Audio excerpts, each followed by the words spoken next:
spot here, like if I go you like this kind of spot, it's a healthy coordination, but it doesn't train in as much independence.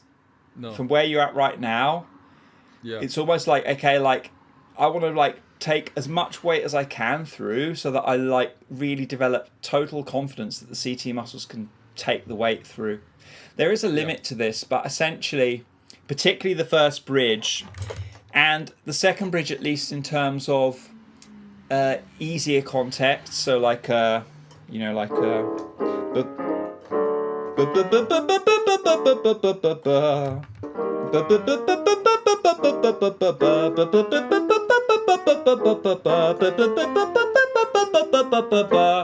the basic setup for the coordination is there once I can take full compression through, and like there isn't any sense there that like the chords want to back away from the closure, because even though there needs more tension with that extra weight, my brain knows like to pull harder on the CTs.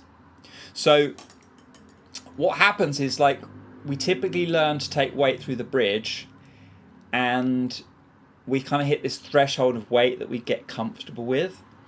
And like once we start squeezing more than that, we tend to mentally start associating like, when it doesn't work, we start to think, I'm over squeezing. And so we kind of have this threshold of grip and weight through the bridge, and any more than that we kind of associate with wrong over squeeze. And so we kind of segment off this area, and we think maybe that it's because there's too much squeeze that it doesn't work sometimes when we squeeze quote unquote too much. Yeah. But actually, a lot of the time it can just be that we haven't like learnt to take quite as much weight as we could through that part, the final part of that stretch. Even though it kind of mentally feels less intuitive, we actually find that over time it's like, I can actually squeeze on the horizontal there more than I thought. So I have a bit more space basically to play with weight and not feel like quote unquote I'm over squeezing. Just the same as, if I'm chest on it, the closure's like like you can hear it hitting clean and thick, and it's not going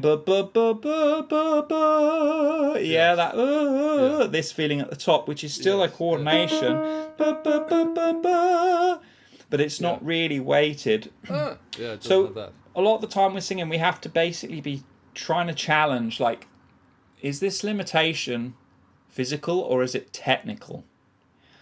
And so many times we have to answer this question, and it can be really hard to answer because technical limitations feel like physical limitations when we don't know the difference. Right. And it's very easy to mistake one from the other.